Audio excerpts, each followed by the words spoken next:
Greetings programs, welcome back to the Game Grid. You're back with Gaming Magic Mark. It's Baldur's Gate 3, and in this video I wanted to take the opportunity to answer the question, which is the best starting class to make a great start in the game and to really enjoy it while you're learning it, trying to get to grips with it, and then later on you can always make those changes to the class and subclass. You can play a different class if that's what you want to do. You can change many things about your character.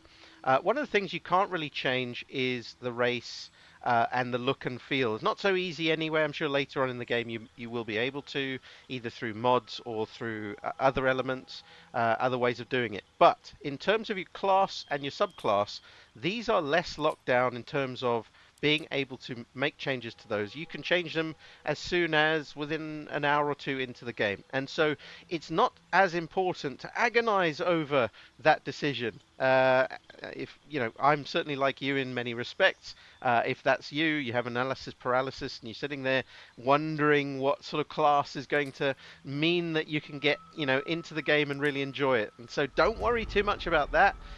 The other thing that I want to say is the fact that you are actually in a party of 4 characters, up to 4 characters. You don't have to play that way, but you can, and that's the kind of intended way to play. Play with up to 4 characters in your party, and that means that everyone can have a different role.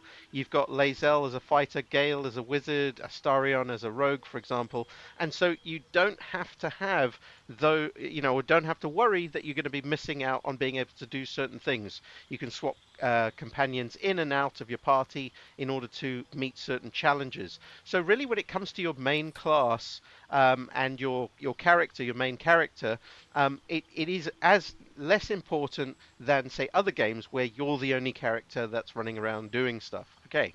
The next thing to say is, so pick the class that sounds the coolest to you, sounds like the most fun, and now that we have all the classes because of full release, we can really get to grips and sink our teeth into everything that's on offer here. And like I said before, you'll be able to respec your character very soon after starting, so you can make changes as you will, and you can even multi-class in this game with fewer restrictions than the actual tabletop 5th edition of Dungeons and Dragons. So you can actually change things up to your heart's content in terms of class and subclass. So making a great start.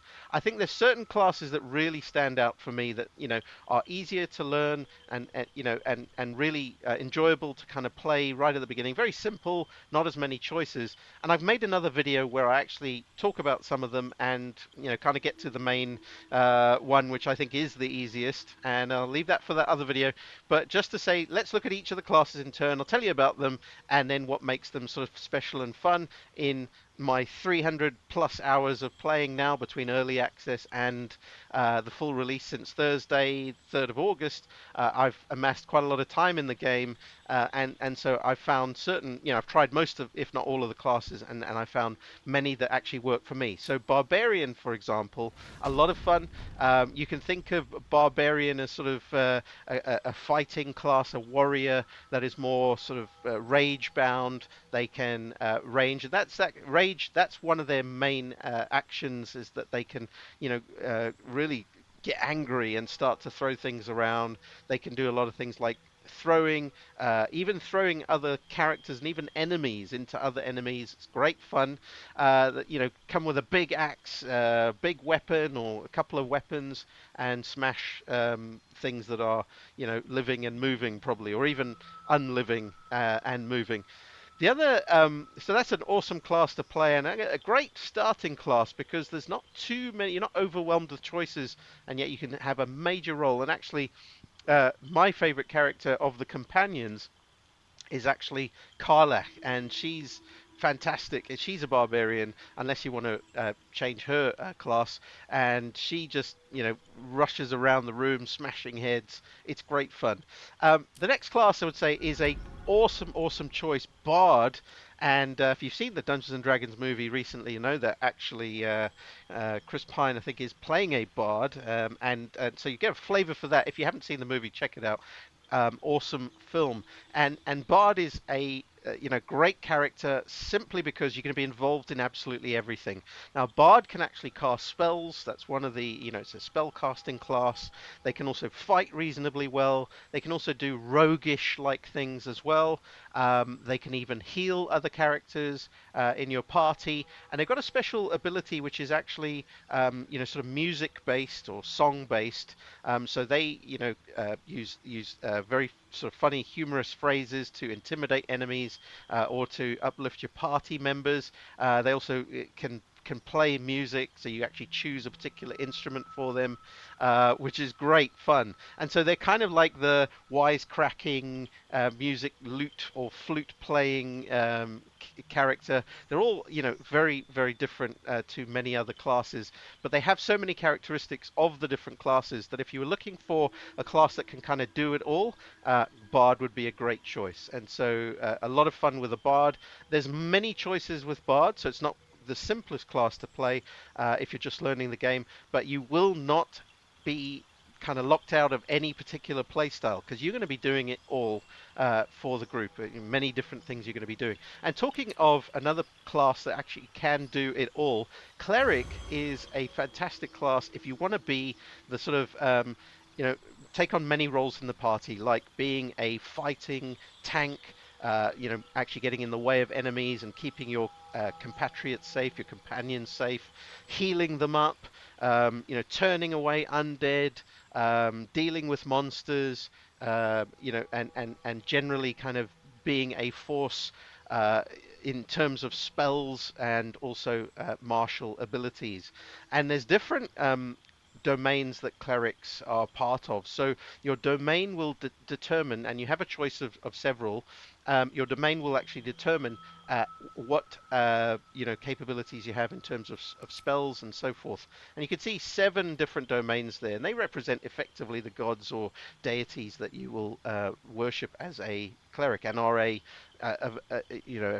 effectively an agent for that particular deity. And that then determines your spells, some of your abilities.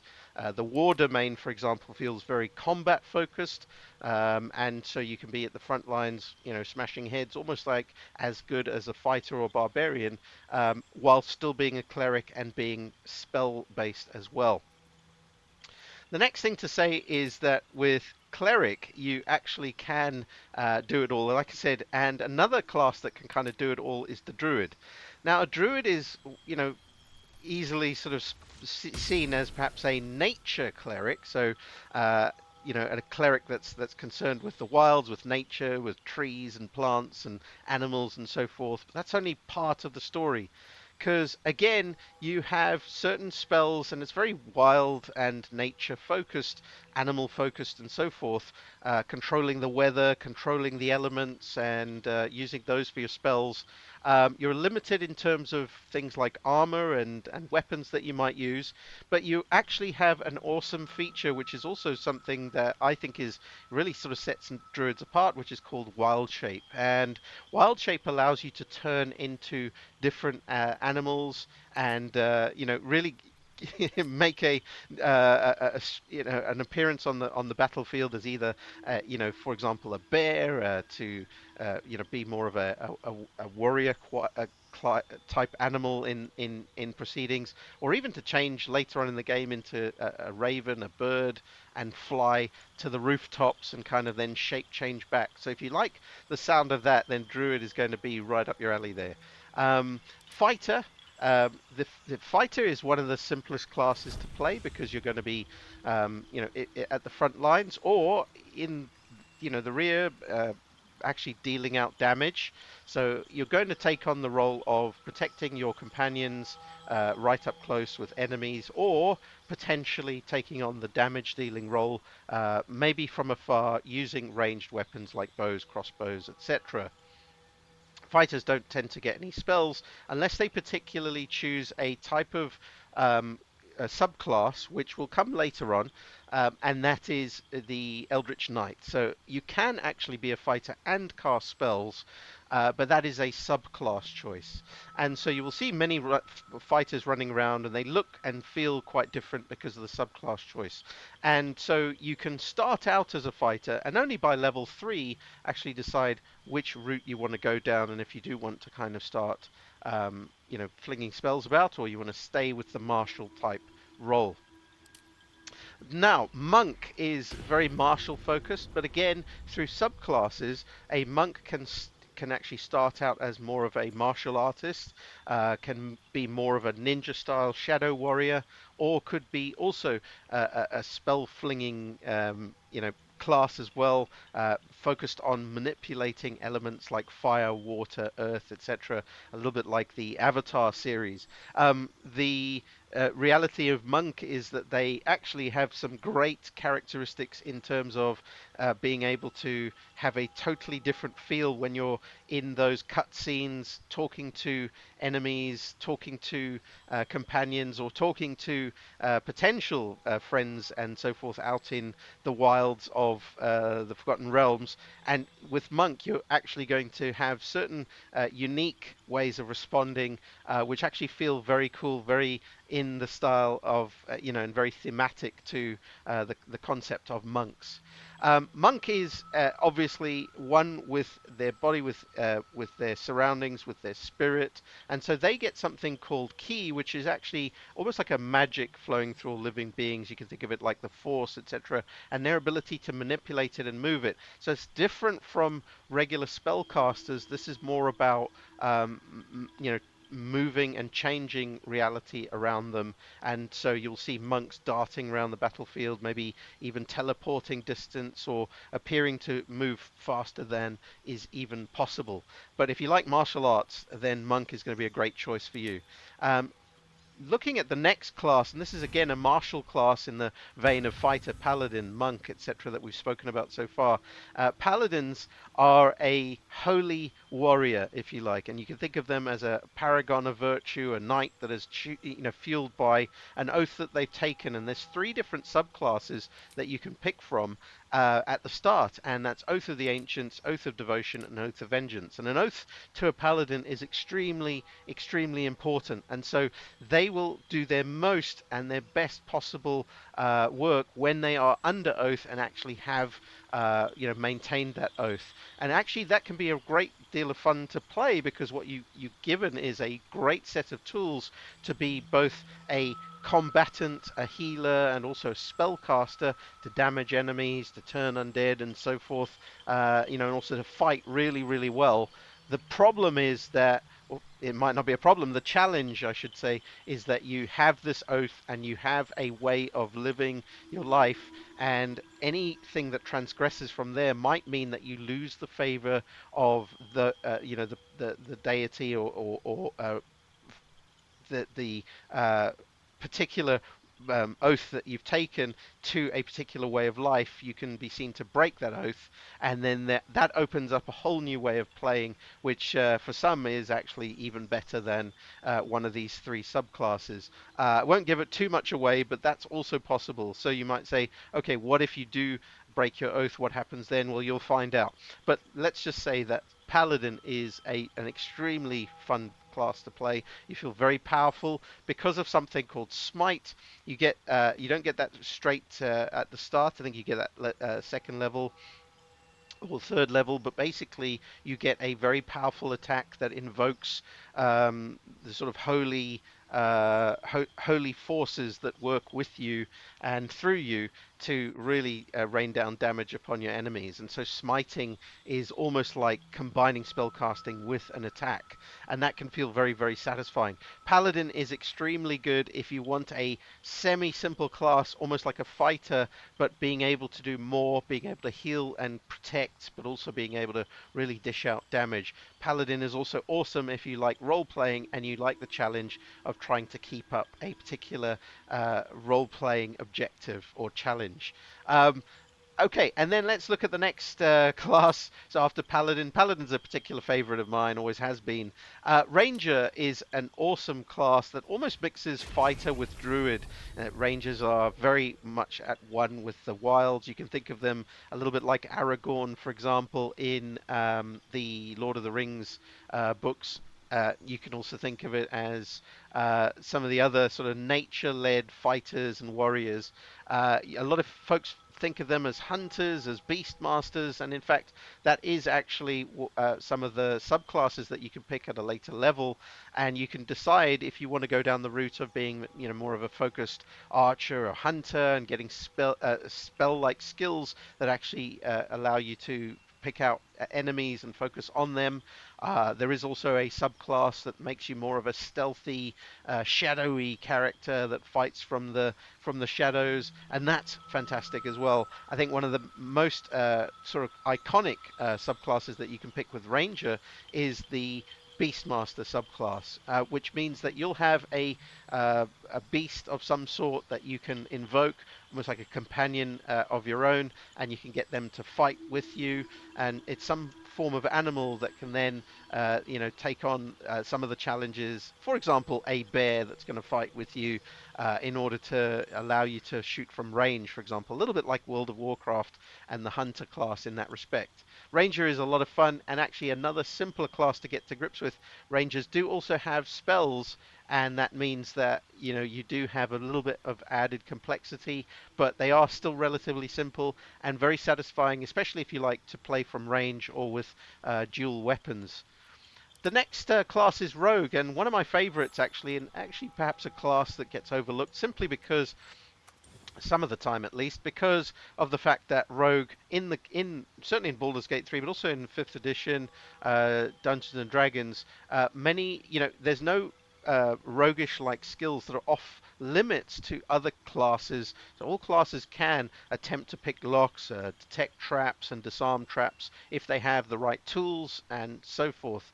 The only thing is that rogues are particularly good at it, so they get an expertise in some of these skills that other characters may only be, proficient in. And an expertise means that they're kind of doubly proficient in that. The other characteristic of rogues, which is very important, and I've got a video that actually breaks down rogues and talks about them in a bit more detail. So look at that if you want some more detail on that, on this class. But sneak attack is a particularly roguish skill that sets them apart as well.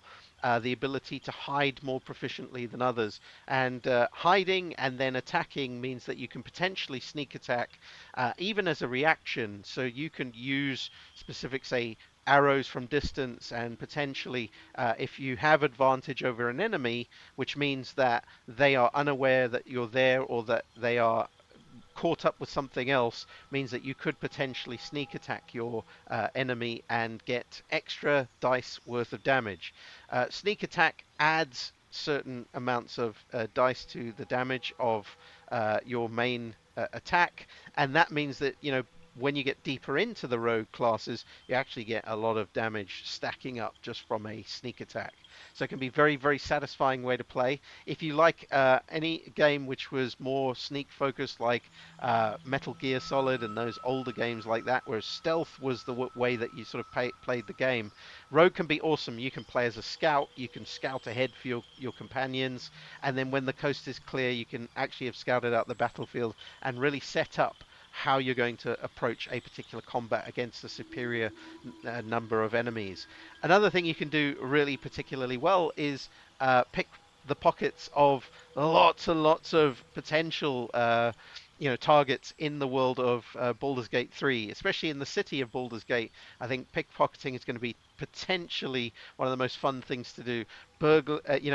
Burgling houses, getting in and potentially pickpocketing certain folk who have something on them that you really, really want without having to, you know, maybe trade for it or even fight them for it. You can try and get it off them. And that's something, like I say, other classes can do, for example, like the Bard, but rogues are going to be particularly proficient at that, and their skills potentially mean that they're going to, be an excellent choice if that's the kind of playstyle that you want. And then we get into three of the more spellcasting. I say more spell. They are spellcasting classes.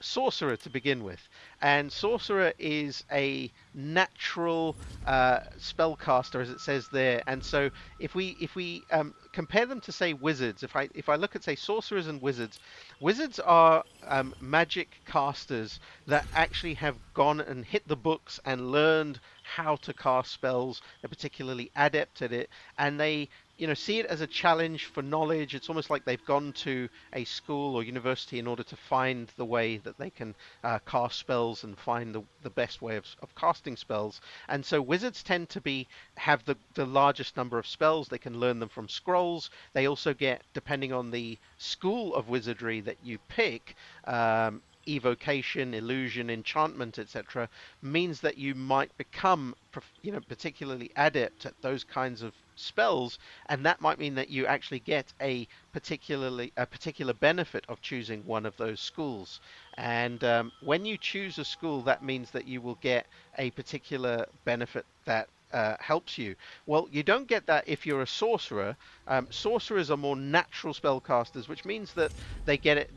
They've drawn it from a gift or some sort of bloodline, like their somewhere along their bloodline was a dragon, and so they've inherited the magic from that draconic ancestor. And what's great about sorcerers is that they get an ability called meta magic, which means that they are actually able to shape and slightly change a magic spell, whereas wizards would cast it, and it will appear as, or happen exactly as expected in the books and how they've learned it. Sorcerers sometimes get unexpected results, like with the wild magic subclass. Or for example, they're able to change it with meta magic through the way of perhaps extending the duration of a spell, or one of the most exciting ones, which is twinned magic, meta magic, which is where you take a spell that has a single target. Maybe you normally shoot a bolt of fire at, firebolt at a particular enemy. Well, with twinned meta magic, you can expend something called sorcery points that allow you to turn that into a twin target spell, and so you get two bolts of fire that shoot out and attack different enemies. Absolutely amazing. And as you go deeper into the sorcerer class, you get a lot more abilities and capabilities, which really make you feel like you're at one with the magic. It's exciting. I think it just depends on your playstyle. Do you want to be able to know lots of different spells in order to handle different situations? Well, then wizard might be the best choice. Or do you want to have fewer spells and know less spells, but know ways to sort of shape and change them to your liking? Then sorcerer might be the way forward. And if we look at warlock as the last class, just to round things off, Warlock is an interesting class, and really what it represents is a spellcaster, a particular spellcaster that's gone down the route of actually choosing a certain patron, an all-powerful patron, like for example, the Fiend, devilish sort of entity, or the Great Old One, an old eldritch being of great power, a little bit like the sort of Great Cthulhu and so forth from some of the older novels there. And then Archfey, perhaps a fairy-like patron.